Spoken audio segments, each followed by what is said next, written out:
اعوذ باللہ من الشیطان الرجیم بسم اللہ الرحمن الرحیم۔ پناہ مانگتا ہوں میں اللہ کی شیطان مردود سے۔ بسم اللہ الرحمن الرحیم، شروع کرتا ہوں میں اللہ کے نام سے جو بڑا مہربان نہایت رحم والا۔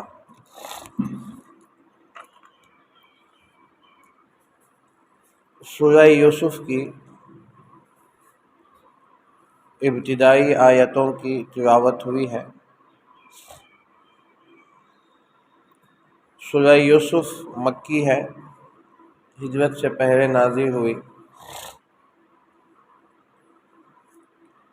سورہ یوسف کی شان نزول اور سبب نزول،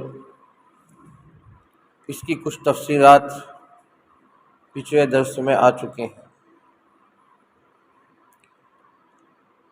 اللہ تبارک و تعالیٰ نے اس صورت کے اندر حضرت یوسف علیہ السلام کے قصے کو بیان فرمایا ہے،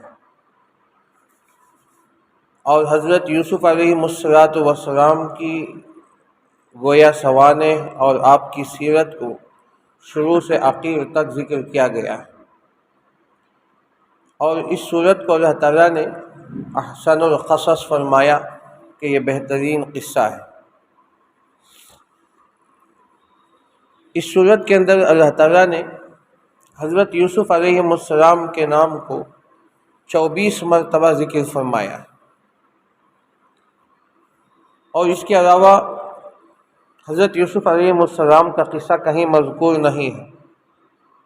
صرف 2 جگہ اللہ تعالیٰ نے حضرت یوسف علیہ السلام کا نام لیا ہے، سورہ انعام میں، اور اسی طرح ایک سورہ مومن کے اندر حضرت یوسف علیہ السلام کا نام آیا ہے، لیکن حضرت یوسف علیہ السلام کا جو قصہ ہے قرآن کریم میں اس کے علاوہ کہیں اور ذکر نہیں ہے۔ اس کی وجہ بھی آپ کے سامنے آ چکے ہیں کہ اللہ تعالیٰ نے حضرت یوسف علیہ السلام کے قصے کو بھی تفصیل ذکر فرمایا۔ اس صورت کے اندر بہت سے مضامین ہیں، اور یہ کئی مضامین کئی قصوں کا یہ مجموعہ ہے، اس وجہ سے اس کو احسن القصص بھی کہتے ہیں۔ عام طور سے یہ بات بھی آپ کے سامنے آ چکے ہیں کہ ہمارے ذہنوں میں یہ بات ہوتی ہے کہ سورہ یوسف کا ذکر آتا ہے تو اس میں زلیخا کی عشق مجازی کا ذکر ہمارے ذہنوں میں آتا ہے، تو یہ تو ان قصوں کے مجموعے میں سے ایک قصہ ہے۔ اس صورت کے اندر اللہ تعالیٰ نے کئی مضامین ذکر فرمائے۔ پہلا مضمون یہ ہے کہ حضرت یعقوب علیہ السلام اور حضرت یوسف علیہ السلام باپ بیٹے ہیں، دونوں نبی ہیں، اور حضرت یعقوب علیہ السلام حضرت ابراہیم علیہ السلام کے پوتے ہیں، اور ان کے بیٹے ہیں حضرت یوسف علیہ السلام۔ یہ باپ بیٹوں کی محبت کا ذکر ہے۔ عام طور سے باپ بیٹوں میں جو محبت ہوتی ہے تو ہم جانتے ہیں، لیکن اللہ تعالیٰ نے اس محبت کا امتحان لیا ہے حضرت یعقوب علیہ السلام سے، کیونکہ حضرت یوسف علیہ السلام کو اللہ تعالیٰ نے جو حسن عطا فرمایا تھا وہ ہم جانتے ہیں کہ اللہ تعالیٰ نے سب سے زیادہ آپ کو حسین بنایا، تو آدھا حسن اللہ تعالیٰ نے حضرت یوسف علیہ السلام کو عطا فرمایا، بقیہ آدھا حسن پوری دنیا والوں میں تقسیم کیا ہے۔ تو اسے حضرت یوسف علیہ السلام اتنے زیادہ حسین اور جمیل تھے، اور ساتھ ہی ظاہری کمالات کے ساتھ ساتھ ظاہری حسن کے ساتھ ساتھ باطنی کمالات بھی اللہ تعالیٰ نے آپ کو عطا فرمائے، تو اس لیے کہ وہ آگے چل کر نبی بننے والے تھے، تو اس نبوت نبی بننے والے تھے تو نبی کے اندر وہ کمالات ہوتے ہیں، تو اس لیے فطرتاً طبعی طور پر حضرت یعقوب علیہ السلام دیگر بیٹوں کے مقابلے میں ان کی طرف زیادہ توجہ فرماتے تھے۔ ظاہر بات ہے تو دل کا معاملہ تو آدمی کا بے اختیار ہوتا ہے۔ اللہ کے نبی صلی اللہ علیہ وسلم کے بارے میں خود اللہ کے نبی نے فرمایا کہ تمام بیویوں میں آپ برابر عدل کا انصاف فرماتے تھے، اس میں کوئی شک و شبہ نہیں ہے، لیکن زیادہ رجحان حضرت عائشہ کی طرف تھا رضی اللہ عنہا کی طرف تھا، تو اس لیے کہ دل میں تو کوئی آدمی اختیار نہیں رکھتا، اگر دل کسی ایک کی طرف مائل ہو جائے تو الگ بات ہے۔ تو اسی طرح حضرت یعقوب علیہ السلام 12 بیٹوں میں سے حضرت یوسف علیہ السلام کی طرف زیادہ توجہ فرماتے تھے اور آپ سے بے انتہا محبت فرماتے تھے، تو اللہ تعالیٰ نے آپ کی اس محبت کا امتحان لیا تو باپ بیٹوں کے درمیان جدائی ہو گئی۔ تو 40 سال اللہ تبارک و تعالیٰ نے حضرت یوسف علیہ السلام کو جدا کر دیا، پھر 40 سال کے بعد ملاقات ہو رہی ہے جو اس پوری صورت کے اندر ہے۔ اللہ نے یہ امتحان کیوں لیا ہے؟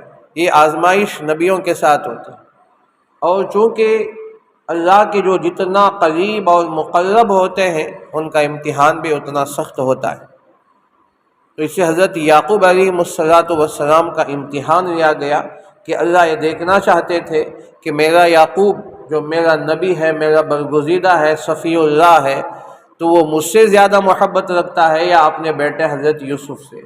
تو اس محبت کا امتحان تھا جو اس صورت کے اندر اللہ نے یہ پہلا مضمون ذکر فرمایا ہے۔ دوسرا مضمون یہ ہے کہ بھائیوں کے درمیان حسد۔ جو بھائی تھے، بڑے بھائی حضرت یوسف علیہ السلام کے، وہ سب کے سب آپ پر حسد کرتے تھے۔ حضرت یعقوب علیہ السلام کی 2 بیویاں تھیں، پہلی بیوی سے 10 بیٹے اللہ نے عطا فرمائے، اور دوسری جو چھوٹی بیوی تھی ان سے 2 بیٹے اللہ نے عطا فرمائے، ایک حضرت یوسف، ان سے چھوٹے بنیامین، ان کا تذکرہ بھی آگے آ رہا ہے۔ یہ دونوں آپس میں سگے بھائی تھے، اور یہ 10 بھائی، یہ بڑے تھے اور بڑی بیوی سے تھے، بڑے اہلیہ سے تھے، تو یہ 10 بھائی تھے اور یہ 2 تھے، تو یہ دونوں آپس میں سگے بھائی اور یہ سوتیلے بھائی تھے۔ تو جب دیکھا انہوں نے کہ باپ کی پوری توجہ اپنے چھوٹے بیٹے کی طرف ہے، تو ان لوگوں کے اندر حسد پیدا ہوا۔ تو حسد اتنا پیدا ہوا کہ یہاں تک کہ حضرت یوسف علیہ السلام کو قتل کرنے پر تل گئے۔ اقتلوا یوسف او اطرحوہ ارضا یخل لکم وجہ ابیکم۔ پھر انہوں نے مشورہ کیا کہ قتل نہ کرے بلکہ کسی کنویں میں ڈال دے۔ وَأَلْقُوهُ فِي غَيَابَتِ الْجُبِّ يَلْتَقِطْهُ بَعْضُ السَّيَّارَةِ إِن كُنتُمْ فَاعِلِينَ۔ تو اس سے معلوم ہوا کہ حسد ایک ایسا مرض ہے کہ وہ کبھی جان لیوا بھی ہو جاتا ہے۔ اس لیے جو حاسد ہوتے ہیں تو بہت جب حد سے زیادہ وہ حسد کرتے ہیں تو ان سے جانی مالی نقصان تو ہوتا ہے، تو وہ جان کے بھی دشمن بن جاتے ہیں۔ اللہ کے نبی صلی اللہ علیہ وسلم نے حسد کی جتنی برائی بیان کی ہے تو ہم جانتے ہیں۔ تو اس میں دوسرا مضمون یہ ہے کہ بھائیوں کے درمیان جو حسد ہے اس کا نتیجہ کیا ہوا، تو حضرت یوسف علیہ السلام کا آخر میں اس کا تذکرہ ہے۔ تیسرا جو مضمون ہے، اللہ تبارک و تعالیٰ نے حضرت یوسف علیہ السلام کو نبوت عطا فرمائی، تو اس نبوت کی ابتدا تھی خواب، رؤیا صالحہ۔ اذ قال یوسف لأبیہ یا ابت انی رأیت 11 کوکبا والشمس والقمر رأیتہم لی ساجدین۔ تو حضرت یوسف علیہ السلام ابھی چھوٹے ہیں، 10 11 12 سال کے ہیں، چھوٹے سے بچے ہیں، تو اس وقت میں آپ نے خواب دیکھا تھا کہ 11 ستارے اور چاند اور سورج حضرت یوسف علیہ السلام کو سجدہ کر رہے ہیں، رأیتہم لی ساجدین۔ تو یہ نبوت کی ابتدا ہے۔ تو نبی کو نبوت ملنے سے پہلے ایسے خواب نظر آتے ہیں۔ اللہ کے نبی صلی اللہ علیہ وسلم کی جب عمر شریف 40 سال کو پہنچ رہی تھی تو آپ خواب دیکھتے تھے، رؤیا صالحہ آپ کو نظر آتی۔ جو رات میں آپ خواب دیکھتے تھے تو دن میں ہو بہو وہی چیز ظاہر ہو جاتی جو آپ نے خواب دیکھا تھا، کیونکہ نبی کا خواب سچا ہوتا ہے، بلکہ وحی ہوتی ہے، وحی کی ایک شکل اور صورت ہے۔ اب جیسے ہی انہوں نے اس خواب کا تذکرہ اپنے باپ سے کیا تو حضرت یعقوب علیہ السلام کو اب یقین ہو گیا کہ یہ بچہ آگے چل کر نبی بننے والا ہے، اور ان کے کمالات، ان کے اخلاق دیکھ کر ہی سمجھ گئے تھے کہ یہ بیٹا دیگر بیٹوں سے ممتاز ہے۔ تو حضرت یعقوب علیہ السلام نے نصیحت کرتے ہوئے کہا کہ یا بنی لا تقصص رؤیاک علی اخوتک فیکیدوا لک کیدا۔ تو اس میں نبوت کا ذکر ہے، حضرت یوسف علیہ السلام کو نبوت سے سرفراز فرمایا، یہ نبوت کی ابتدا ہے، لیکن بعد میں آپ کو 40 سال کے بعد اللہ تعالیٰ نے آپ کو نبی بنایا ہے۔ یہ دو مضمون ہے۔ چوتھا مضمون یہ ہے کہ خواب کی تعبیر، علم التعبیر، یہ خوابوں کی تعبیر کرنا یہ بہت ایک فن ہے، ایک علم ہے جو اللہ تعالیٰ نے حضرت یوسف علیہ السلام کو بطور معجزہ کے عطا فرمائے۔ ہر نبی کو اللہ تعالیٰ کوئی نہ کوئی معجزہ عطا فرماتے ہیں، تو حضرت یوسف علیہ السلام کو اللہ تعالیٰ نے خوابوں کی تعبیر عطا فرمائی۔ تو اس صورت کے اندر دو خوابوں کا ذکر ہے۔ ایک خواب بادشاہ دیکھ رہا ہے اور ایک خواب ایک آدمی دیکھ رہا ہے۔ تو حضرت یوسف علیہ السلام نے اس خواب کی تعبیر بتائی، اور جو تعبیر تھی وہ بالکل ہو بہو صادق آئی۔ تو اس میں اللہ تعالیٰ نے آپ کو خواب کی تعبیر عطا فرمائی۔ نبیوں میں مفسرین کرام نے لکھا ہے 2-3 نبی یا چند نبی کو خواب کی تعبیر اللہ تعالیٰ عطا فرماتے ہیں۔ ویسے تو نبیوں کو اللہ علم زیادہ عطا فرماتے ہیں، لیکن بطور خصوصیت ایک تو حضرت یوسف علیہ السلام خواب کی تعبیر بیان کرتے تھے، اور دوسرا حضرت دانیال علیہ السلام، اور تیسرا اللہ کے نبی صلی اللہ علیہ وسلم۔ آپ خواب کی تعبیر بنواتے تھے، معبری۔ تو علم التعبیر یہ اللہ تعالیٰ نے آپ کو عطا فرمائی۔ یہ چوتھا مضمون ہے اس کے اندر۔ پھر اس کے بعد 5واں مضمون ہے کہ حضرت یوسف علیہ السلام کے حسن پر زلیخا جو آپ کے اوپر مر مٹی تھی، یہ عشق مجازی کا ذکر ہے۔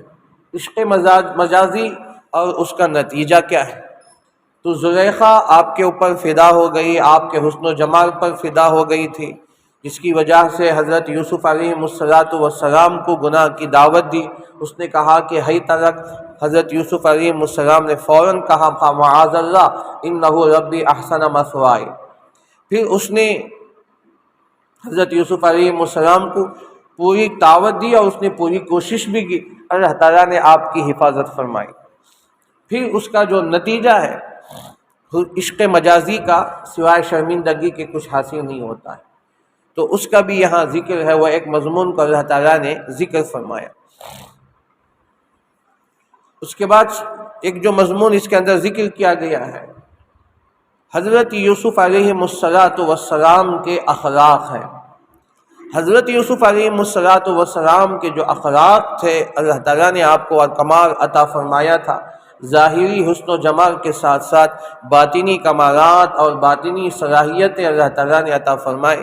ایک تو یہ کہ آپ تمام بھائیوں کی اتنی بڑی غلطی کو معاف کیا ہے، لا تثریب علیکم اليوم یغفر اللہ لکم۔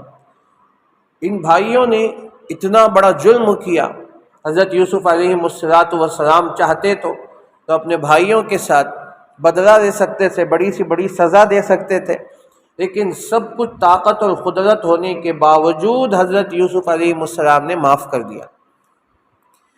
معافی کی دو شکل ہے، ایک آدمی مجبور ہو کے معاف کر رہا ہے، وہ بدلہ لینے کی طاقت نہیں ہے، بدلہ لینے کی صلاحیت نہیں ہے، وہ چاہے تو بھی بدلہ نہیں لے سکتا، ایسے وقت میں معاف کر رہا ہے، تو بہر یہ بھی ایک معافی کی صورت ہے۔ لیکن کمال اخلاق تو وہ ہے جب آدمی کو سب کچھ قدرت حاصل ہو۔ حضرت یوسف علیہ السلام بادشاہ بن کر شاہی تخت میں بیٹھے، اور آپ کے دائیں بائیں بڑے بڑے وزراء ہیں، اور آپ کے پاس فوج ہے، پوری طاقت ہے۔ اگر حضرت یوسف علیہ السلام صرف اشارہ کرتے تو ان بھائیوں کا جو نتیجہ ہونا چاہیے تھا وہ ہو سکتا تھا۔ اس سب قدرت کے باوجود معاف کر دینا، تو یہ کمال اخلاق ہے جو اس کے اندر یہ درس دیا گیا ہے۔ حضرت یوسف علیہ السلام کے یہ اخلاق ہے۔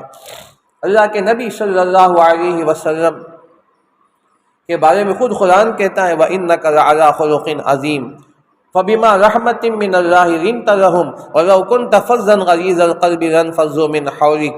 اللہ کے نبی صلی اللہ علیہ وسلم کے اخلاق بہت بڑے اونچے اخلاق تھے، آپ خلق عظیم پر فائز تھے، اور اللہ ہی کے فضل اور کرم سے اللہ تعالیٰ نے آپ کے دل کو نرم فرما دیا۔ وَلَوْ كُنْتَ فَظًّا غَلِيظَ الْقَلْبِ لَانفَضُّوا مِنْ حَوْلِكَ، اگر آپ سخت مزاج کے ہوتے یا تند قسم کے ہوتے تو صحابہ آپ کو چھوڑ کے چلے جاتے، آپ کے اخلاق، حسن اخلاق ہی کی وجہ سے صحابہ آپ کو گھیرے ہوئے۔ فتح مکہ کے موقع پر اللہ کے نبی صلی اللہ علیہ وسلم نے عملی طور پر یہ اخلاق کا مظاہرہ فرمایا۔ جن مکے والوں نے آپ کو نکالا، پوری تاریخ تو پوری باتیں ہم جانتے ہیں، اللہ کے نبی صلی اللہ علیہ وسلم مکے پر قابض ہو گیا، مکہ فتح ہو گیا، آپ کے اوپر قدرت حاصل ہو گئی، آپ چاہے تو لائن سے کھڑا کر کے سب کو قتل کر سکتے تھے، لیکن اللہ کے نبی صلی اللہ علیہ وسلم نے وہی ارشاد فرمایا، آج میں وہی کہوں گا جو میرے بھائی حضرت یوسف نے کہا تھا، لا تثریب علیکم اليوم، آج تمہیں کوئی گرفت نہیں ہوگی، آج تم کو عام معافی ہے۔ اللہ کے نبی صلی اللہ علیہ وسلم نے معاف فرما دیا۔ تو اس وقت جو اخلاق کی مثال اللہ کے نبی دے رہے ہیں تو اپنے بھائی حضرت یوسف علیہ السلام، تو معلوم ہوا کہ حضرت یوسف علیہ السلام کا اخلاق کتنے اعلیٰ تھے، آپ کتنے بڑے ظرف کے مالک تھے کہ سب کچھ ہونے کے باوجود 40 سال سے تکلیفیں، مصیبتیں، پریشانیاں، اور باپ سے، گھر والوں سے جدا ہو گئے، اور ان کو کنویں میں ڈالا، اور غلام بنا کے جا کے مصر کے بازار میں بیچا تھا، اس کے باوجود حضرت یوسف علیہ السلام نے منٹوں میں سب کو معاف کر دیا، ان کے 40 سال کی غلطیوں کو معاف کر دیا۔ تو یہ اس کا اہم مضمون اس کے اندر اللہ تعالیٰ نے ذکر فرمایا ہے۔ پھر اس کے بعد جو مضامین اس کے اندر ہیں، اس کے اندر سیاست ہے اور اقتدار کے حالات ہیں۔ جب اللہ تعالیٰ نے حضرت یوسف علیہ السلام کو اقتدار عطا فرمایا، آپ حکومت پر بیٹھے ہیں، سیاست کیسے کرنی ہے اور حکومت کیسے چلانی ہے اور اس کے اندر کیا چیزیں ہیں، تو اللہ تعالیٰ نے سب سے پہلے آپ کو وزیر خزانہ بنایا۔ انی خزائن الارض، میرے پاس زمین کے خزانے ہیں۔ تو آپ کے اخلاق اور آپ کے اعلیٰ ظرف کو دیکھ کر بادشاہ نے آپ کو وزیر خزانہ بنایا۔ تو اس کے بعد انہوں نے، حضرت یوسف علیہ السلام نے اپنی دور اندیشی، اپنی فراست نبوی کے ذریعے سے انہوں نے 7 سال جو قحط سالی کے زمانے میں جو اناج کو تقسیم فرمایا، اناج کو کیسے جمع کیا، اور پھر اس کے بعد تمام لوگوں تک اناج کیسے پہنچایا، گھر گھر تک انہوں نے کیسے اناج پہنچایا، اور قحط سالی پر کیسے قابض ہوئے اور کیسے کنٹرول کیا، اور لوگوں سے کیسے غربت کو ختم فرمایا، یہ ایک بہت اہم عنوان ہے جو اللہ تعالیٰ نے سورہ یوسف کے اندر ذکر فرمایا۔ آج اگر کوئی حکومت کرنا چاہے، سیاست کرنا چاہے، تو اسے سورہ یوسف پڑھنا چاہیے، اور اللہ کے نبی صلی اللہ علیہ وسلم کی زندگی، حضرت ابو بکر کی زندگی، حضرت عمر فاروق، حضرت عثمان غنی، خلفائے راشدین کی زندگی دیکھنا چاہیے۔ حکومت کیسے کرنا ہے تو یہ سورہ یوسف پڑھیں۔ حضرت یوسف علیہ السلام نے کتنے اچھے انداز سے مصر کے اندر حکومت قائم کی، اور پھر جب بادشاہ مر گیا تو پھر آپ اور مرتبہ آپ کا بڑا ہے، آپ بادشاہ بن کے بیٹھے ہیں، اللہ نے آپ کو بادشاہ بنایا۔ تو یہ بادشاہ بننے کے بعد انہوں نے کیسے حکومت کی اور کیسے عدل و انصاف کو قائم کیا اور ظلم کو کیسے ختم فرمایا، اور لوگوں کی جو معاشی حالات ہیں اور لوگوں کے اندر جو اقتصادی حالات ہیں اس کو کیسے آپ نے کنٹرول کیا، اور کیسے حالات تھے مصر کے۔ حضرت یوسف علیہ السلام آنے کے بعد تو مصر کے حالات میں کیسی تبدیلیاں آئیں، کیسا عدل و انصاف آیا، لوگوں کے درمیان خوشیاں کیسے آئے، معیشت کے اندر کیسی ترقی اور عروج ہوا، یہ ساری باتیں ایک بڑا عنوان، ایک بڑا مضمون ہے جو اللہ تعالیٰ نے اس صورت کے اندر ذکر فرمایا۔ عام طور سے ہم سمجھتے ہیں کہ حضرت سورہ یوسف میں صرف زلیخا کا ذکر ہے، وہ واقعہ نہیں، تو اس کے اندر یہ تمام مضامین اللہ تعالیٰ نے بیان فرمائے۔ اور اس کے بعد ایک اہم مضمون یہ ہے کہ حضرت یوسف علیہ السلام 7 سال تک جیل میں رہے۔ جیل کے اندر آپ نے قیدیوں کے ساتھ آپ نے کیسے معاملہ فرمایا، آپ نے وہاں تزکیے کا، دعوت کا کام کیسے کیا قید کے اندر، قیدیوں کے ساتھ، کیونکہ ظاہر بات ہے قید کے اندر، جیل کے اندر کیسے لوگ بدماش قسم کے لوگ ہوتے ہیں، بڑے بڑے چاقو، بڑے بڑے ڈاکو، لٹیرے ہوتے ہیں، اور قاتل قسم کے لوگ ہوتے ہیں، بدماش ہوتے ہیں، ان کے درمیان رہ کر ان کے سامنے اخلاق کا مظاہرہ کر کے، اور حضرت یوسف علیہ السلام نے کیسے پورے جیل کے ماحول کو تبدیل کیا۔ تو یہاں تک کہ علماء نے، مفسرین نے لکھا ہے کہ وہ قید خانہ نہیں رہا بلکہ ذکر خانہ بن گیا۔ اصلاح آپ نے ایسے فرمائے کہ لوگوں کے تزکیہ فرمایا، پورے جو قیدی تھے ان کے اندر سے بدماشی کو ختم فرمایا، ان کے اندر اخلاق کو پیدا فرمایا، اور انہوں نے کیسے دعوت دی۔ تو دعوت کا ایک بہت اہم پہلو حضرت یوسف علیہ السلام کا، وہ بھی جیل کے اندر رہ کر آپ نے 7 سال تک کیا، اور وہاں کا جو جیلر تھا کیسے آپ سے متاثر ہو گیا اور آپ کا کل کیسے فدا ہو گیا۔ جب حضرت یوسف علیہ السلام 7 سال کے بعد جیل سے باہر جا رہے ہیں تو پہلے قیدیوں نے آپ کو کیسے نم آنکھوں سے اور غم کے ساتھ ان کو روانہ فرمایا۔ ظاہر بات ہے یہ کوئی معمولی بات نہیں، یہ ایک پہلو ہے جو یہاں اللہ تعالیٰ نے اس کے اندر بھی ذکر فرمایا۔ تو یہ سارے مضامین ہیں تو حضرت یوسف علیہ السلام نے عطا فرمائے۔ تو اس لیے سورہ یوسف بہت اہم صورت ہے، اس کے اندر کئی مضامین ہیں، یہ چند مضامین، ورنہ تو علماء نے 15 مضامین ذکر فرمائے۔ اتنے مضامین تھے میں نے آپ کے سامنے عرض کیے، اس کے علاوہ بھی اور بھی بہت ساری باریک باتیں علماء نے اس کے اندر فرمائے، تو اس کے اندر کل 15 مضامین ہیں۔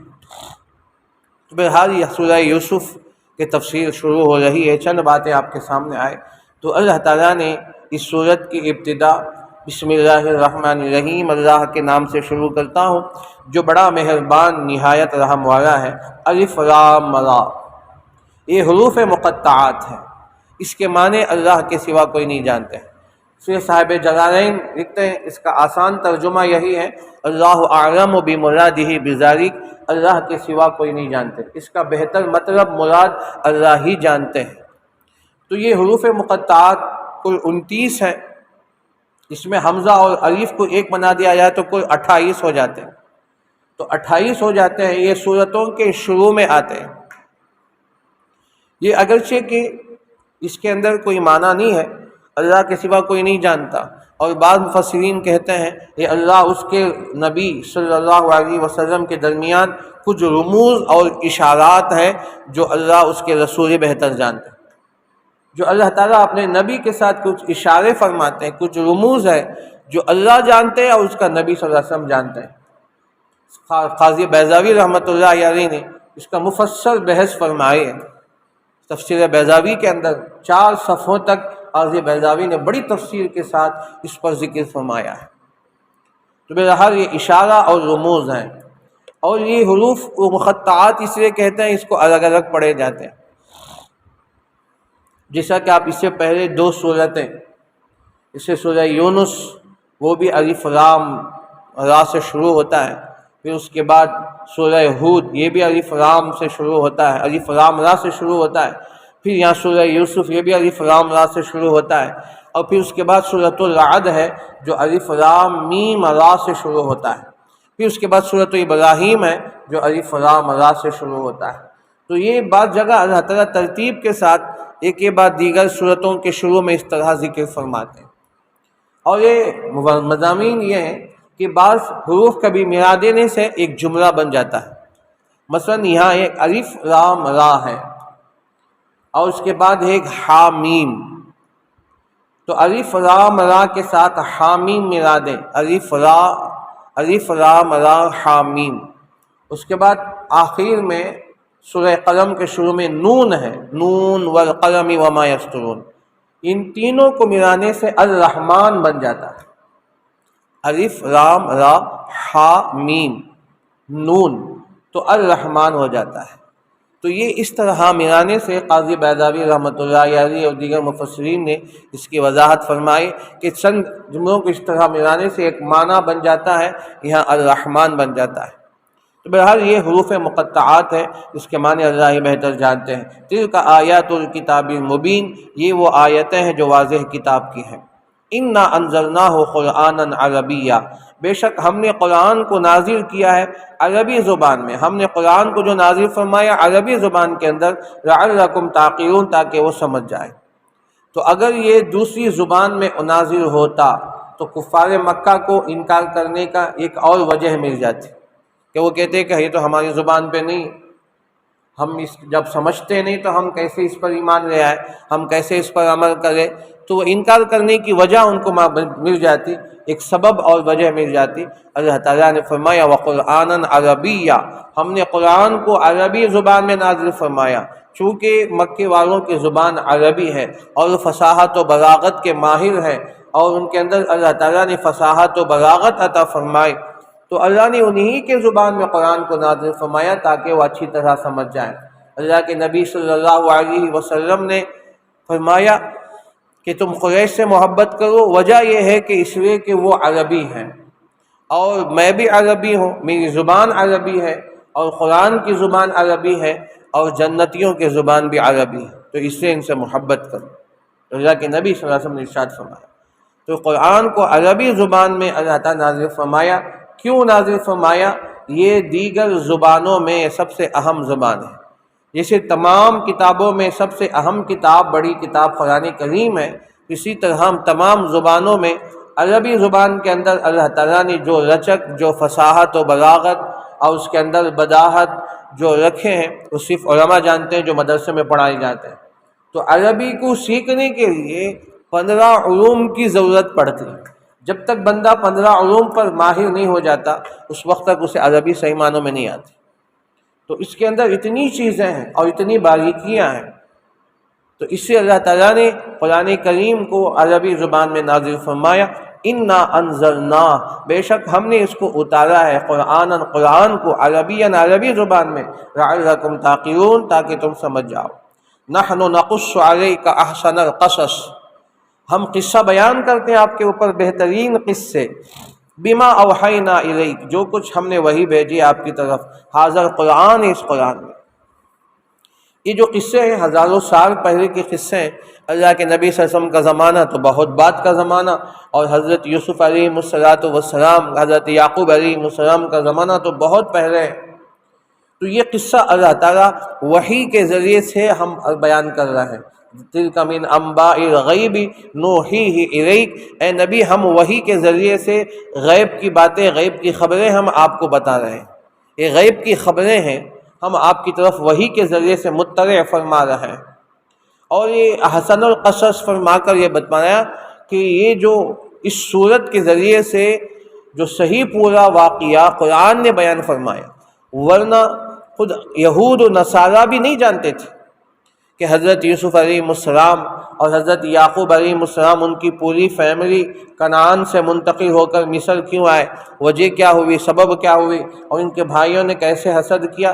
یہ پورا قصہ جو بالتفصیل قرآن نے ذکر فرمایا ہے، ورنہ خود علماء یہود بھی نہیں جانتے تھے، ان کو خود پتہ نہیں تھا، تھوڑا بہت ان کو علم تھا، لیکن پوری طرح من عن حضرت یوسف علیہ السلام کا واقعے سے وہ لوگ بھی ناواقف تھے۔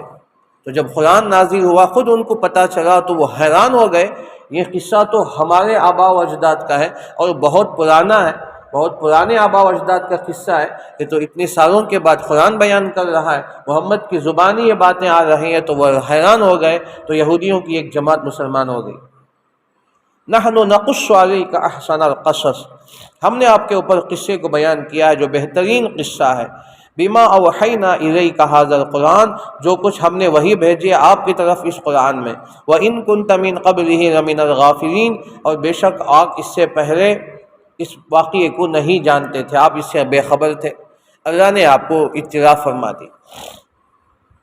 پھر یہاں سے حضرت یوسف علیہ السلام کہ یہاں سے واقعے کو ذکر فرما رہے ہیں۔ تو حضرت یوسف علیہ السلام بالکل چھوٹے سے بچے ہیں، تو اللہ نے یہ ذکر فرمایا جو حسد کی بنیاد ابتدا ہے۔ تو جب حضرت یوسف علیہ السلام کا مقام و مرتبہ سامنے آیا تو بھائیوں نے حسد کیا تھا۔ اذ قال یوسف لأبیہ، یاد کرو اس وقت کو جب کہ کہا حضرت یوسف علیہ السلام نے اپنے باپ سے، کیا کہا؟ یا ابتی، اے میرے ابا جان، انی رأیت احد عشر کوکبا، بے شک میں نے دیکھا ہے خواب میں، انی رأیت فی المنام، یعنی خواب میں نے دیکھا ہے، احد عشر کوکبا، 11 ستارے ہیں، والشمس والقمر، اور سورج اور چاند کو، رأیتہم لی ساجدین، میں نے ان کو دیکھا ہے مجھے سجدہ کرتے ہوئے۔ حضرت یعقوب علیہ السلام کے سامنے جیسے یہ خواب ذکر کیا گیا تو فوراً آپ سمجھ گئے کہ اس بیٹے کی شانی کچھ اور ہے۔ تو اس سے معلوم ہوا کہ اگر کوئی اچھا خواب ہو تو اسے ذکر کرنا چاہیے، بتانا چاہیے، لیکن ہر ایک سے نہیں، ہر کسی سے خواب کی تعبیر نہیں بتانا چاہیے۔ اور بعض روایتوں سے پتہ چلتا ہے کہ جب بندہ خواب دیکھتا ہے اور جو اس کے اندر کچھ باتیں اللہ بتانا چاہتے ہیں تو وہ خواب معلق ہوتا ہے، جو بندہ اس کی تعبیر دیتا ہے وہ اس پر صادق ہو جاتا ہے۔ تو اس لیے تعبیر کا جو فن ہے یہ اہل تعبیر ہی بتا سکتے ہیں، جو معبرین ہیں، جو معبر ہیں، تو اللہ تعالیٰ بعض لوگوں کو اس کا فن عطا فرماتے ہیں۔ ہمارے اکابرین میں علامہ ابن سیرین رحمۃ اللہ علیہ بہت بڑے معبر تھے، جن کی کتابیں لکھی گئی مستقل کتابیں، تو اللہ نے وہ فن ان کو عطا فرمایا تھا۔ تو اس لیے جب کوئی اچھا خواب ہو تو اسے ہمیں بڑوں سے، اہل تقویٰ جو اہل علم ہیں، ان سے بیان کرنا چاہیے۔ ہر کسی سے کوئی قصے کی طرح، کہانیوں کی طرح مزے لے کر ہر ایک کے مجمع میں سب کے سامنے ذکر نہیں کرنا چاہیے۔ تو اس لیے خواب اگر ہو تو آپ کسی علم والوں سے، عالم سے بتائیں، یا جو اس فن کے ماہر ہوتے ہیں ان سے بتائیں، تاکہ اللہ تعالیٰ کوئی میسج اس کو بتانا چاہتے ہیں، کوئی بات آپ کو بتانا چاہتے ہیں تو یہ خواب کے ذریعے سے کبھی اس طرح کے میسج ظاہر ہو جاتے ہیں۔ اور فرمایا اللہ کے نبی صلی اللہ علیہ وسلم نے مومن کی جو رویا صالحہ ہے یہ نبوت کی 46واں حصہ ہے۔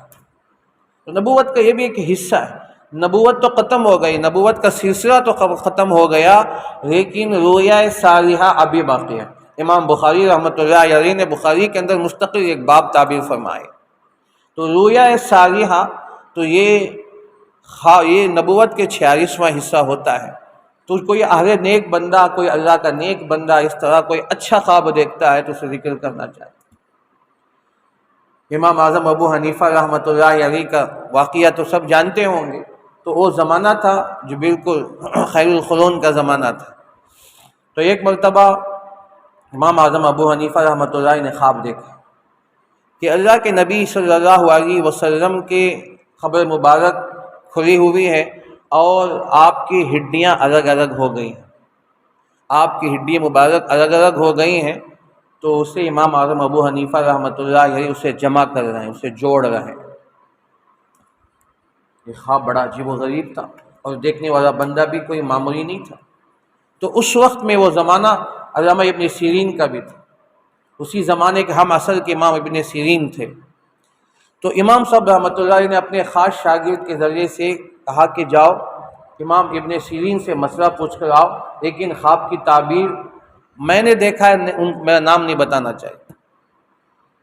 ٹھیک ہے، تو اس بندے گیا، اس بندہ جا کر امام ابن سیرین رحمۃ اللہ علیہ کے سامنے خواب کا ذکر فرمایا تو حضرت فوراً سمجھ گئے، کہا کہ کس نے یہ خواب دیکھا ہے؟ عام آدمی تو یہ خواب دیکھ ہی نہیں سکتا۔ ایک تو اللہ کے نبی صلی اللہ علیہ وسلم کا بدن مبارک اور آپ کی ہڈیوں کا الگ الگ ہونا، اس کو جمع کرنا۔ اس نے کہا کہ حضرت خواب دیکھنے والے نے منع کیا نام بتانے سے۔ میں نے کہا کہ نہیں، جب تک تم نام نہیں بتاؤ گے تو میں تعبیر نہیں بتاؤں گا۔ اور بندہ مجبور ہو گیا، اس نے کہا کہ حضرت یہ وعدہ کر کے میں آیا ہوں، لیکن نہیں کہا کہ جب تک نام نہیں بتاؤ گے میں تعبیر نہیں بتاؤں گا۔ اب اس نے مجبور ہو کے کہا کہ نعمان بن ثابت رحمۃ اللہ علیہ۔ تو حضرت نے فوراً کہا، تو میں اسی وقت سمجھ گیا تھا کہ یہ نعمان بن ثابت کے علاوہ کوئی اور خواب دیکھ ہی نہیں سکتا۔ تو اس کے بعد امام ابن سیرین رحمۃ اللہ نے فرمایا اس خواب کی تعبیر یہ ہے، جا کر کہہ دو اللہ کے نبی صلی اللہ علیہ وسلم کی سنتیں دنیا میں منتشر ہوں گی تو امام صاحب سے اللہ وہ کام لے گا، آپ پورے سنتوں کو اور فقہوں کو جمع فرمائیں گے، مدون فرمائیں گے۔ تو یہ اللہ کے نبی صلی اللہ علیہ وسلم کی ہڈیوں کو منتشر دے کر اسے جمع کرنے کا جو کام اللہ نے سب سے پہلے امام اعظم ابو حنیفہ رحمۃ اللہ علیہ سے، تو آپ نے فقہ کو سب سے پہلے مدون فرمایا اور آپ کی سنتوں کو آپ نے جمع فرمایا ہے۔ اور ایسے خواب ہر کوئی دیکھ نہیں سکتا جو اللہ کا نیک بندہ، خاص و خاص بندہ ہوتا ہے۔ تو یہاں خواب کا ذکر ہے، ایسے سینکڑوں خواب ہیں جو اکابرین نے اچھے اچھے خواب دیکھے، اس کے تعبیرات ایسے ہیں۔ تو خواب ہر ایک کو نہیں بتانا چاہیے، حالانکہ امام اعظم ابو حنیفہ رحمۃ اللہ علیہ اتنے بڑے فن کے امام ہیں، دنیا کے سب سے بڑے امام ہیں، اور آپ کو اللہ نے علم و فضل و کمالات اتنے عطا فرمائے تھے، خود بھی یہ فیصلہ کر سکتے تھے، یہ خواب کی تعبیر بتا سمجھ سکتے تھے، لیکن انہوں نے ابن سیرین چونکہ اللہ نے آپ کو یہ خاص خصوصیت عطا فرمائے تھے، اس کے تعبیر ان کے ذریعے سے بنوائے۔ تو اس لیے خواب ہر ایک کو نہیں بتانی چاہیے۔ اذ قال یوسف لابیہ یا ابتی، کہا کہ جب یوسف علیہ السلام نے اپنے باپ سے کہا، تو چونکہ باپ نبی ہیں تو کہا کہ یا ابتی، اے میرے ابا جان، انی رأیت احد عشر کوکبا، بے شک میں نے دیکھا ہے کہ 11 ستاروں کو، والشمس والقمر، سورج اور چاند کو، رأیتہم لی ساجدین، میں نے ان کو سجدہ کرتے ہوئے دیکھا ہے۔ تو یہاں خواب کی تعبیر میں یہ تھا کہ 11 ستاروں سے 11 بھائی مراد ہیں، چاند اور سورج سے ماں باپ مراد ہے۔ رأیتہم لی ساجدین، تو میں نے ان کو مجھ سے سجدہ کرتے ہوئے دیکھا ہے۔ تو سورت کے آخر میں اس خواب کی تعبیر ظاہر ہو رہی ہے جو اللہ تعالیٰ نے وہاں ذکر فرمایا، بالکل 40 سال کے بعد۔ اور یہ کبھی کبھی خواب کی تعبیر کبھی فوراً ظاہر ہو جاتی ہے، کبھی چند دنوں کے بعد، اور کبھی کئی سالوں کے بعد۔ 40 سال کے بعد اس خواب کی تعبیر ہوئی۔ وَرَفَعَ أَبَوَيْهِ عَلَى الْعَرْشِ وَقَرُّوا لَهُ سُجَّدًا، جب حضرت یوسف علیہ السلام تخت شاہی پر بیٹھے ہیں اور ان کے ماں باپ بھی وہاں ہجرت کر کے آ گئے، اور سارے بھائیوں نے سجدہ کیا، آپ کو سجدہ تعبدی ہے، سجدہ تعظیمی ہے، تو فرمایا وقال یا ابتی ھذا تأویل رؤیای من قبل، 40 سال کے بعد حضرت یوسف علیہ السلام جو بچپن میں دیکھا تھا، اب کہہ رہے ہیں کہ اے ابا جان، یہ میرے خواب کی تعبیر ہے جو میرے بھائی میرے سامنے کیا کر رہے ہیں، سجدہ کر رہے ہیں۔ وقد جعلها ربی حقا، میرے پروردگار نے اسے سچا کر کے دکھلایا۔ خواب وہاں دیکھا تھا 40 سال پہلے، 40 سال کے بعد باقاعدہ اس کا ظہور ہو رہا ہے۔ تو یہ اللہ تعالیٰ خواب کی تعبیر کبھی تاخیر سے بھی فرما دیتے ہیں۔ قال یا بنی لا تقصص رؤیاک علی اخوتک، کہا کہ حضرت یعقوب علیہ السلام نے، اے میرے بیٹے، تم اپنے خواب کو کسی سے بیان مت کرو، اخوتک، اپنے بھائیوں سے بیان مت کرو۔ تو اس لیے خواب کی تعبیر ہر کس و ناکس سے بیان نہیں کرنا چاہیے۔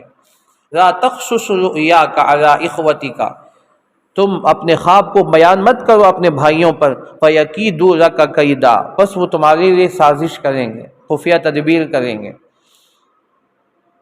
اب یہاں ایک سوال پیدا ہوتا ہے، اگر بھائیوں کو خواب کا علم ہو جاتا تو کیا ہوتا؟ فیکیدوا لک کیدا، تو اس کا ایک نتیجتاً ایک پہلو ہوتا ہے نا، اس کا نتیجتاً پہلو کیا ہے؟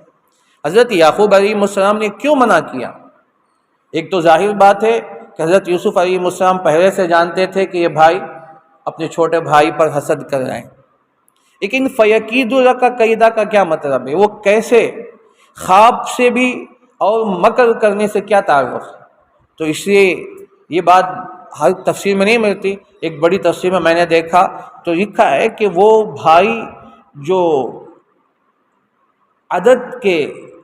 عدد میں جو حساب کرتے، گنتیوں میں جو حساب کرتے ہیں، بڑے ماہر تھے اس میں۔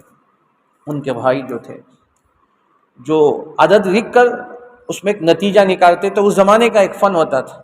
کوئی قصہ ہے، کوئی آدمی کا ہے، تو نام دیکھ کر وہ عدد لکھتے ہیں، ایک فن ہے، عدد لکھ کر اس کے بعد حساب کر کے آخر میں ایک نتیجہ نکالتے ہیں کہ کیا ہوگا، صحیح ہوتا ہے یا غلط ہوتا ہے، الگ چیز ہے، لیکن ایک فن ہے۔ تو یہ بھائی حضرت یوسف علیہ السلام کے جو بڑے بھائی 10 تھے، اس فن کے بڑے ماہر تھے۔ اگر یہ خواب ان کے سامنے آ جاتا تو وہ عددوں کے ذریعے سے حساب کر کے نتیجہ نکال دیتے کہ یہ بھائی آگے چل کر نبی بنے گا اور آگے چل کر یہ ہوگا، اس لیے وہ نقصان پہنچا سکتے ہیں۔ تو اس سے حضرت یوسف علیہ السلام تو حضرت یعقوب علیہ السلام نے کہا کہ لا تقصص رؤیاک، کہ وہ علم الحساب، علم العادات کے ماہر تھے۔ حضرت یعقوب علیہ السلام جانتے تھے کہ یہ بھائی اس فن کے ماہر ہیں، تو اس سے خاص قصہ بیان مت کرو۔ لا تقصص رؤیاک علی اخوتک فیکیدوا لک کیدا، بس وہ آپ کے لیے سازش کریں گے تمہارے لیے۔ ان الشیطان للانسان عدو مبین، بے شک شیطان انسان کا کھلا ہوا دشمن ہے۔ جب وہ سازش کریں گے تو شیطان ان کا ساتھ دے گا، ان کے ذہنوں کو اور خراب کرے گا، اور بہت سے برے وساوس ان کے اندر پیدا کر کے حضرت یوسف علیہ السلام کے دشمنی پر اکسائے گا۔ تو اس سے حضرت یعقوب علیہ السلام نے بڑی حکمت کے ساتھ فرمایا لا تقصص رؤیاک ان الشیطان للانسان عدو مبین، بے شک شیطان انسان کا کھلا ہوا دشمن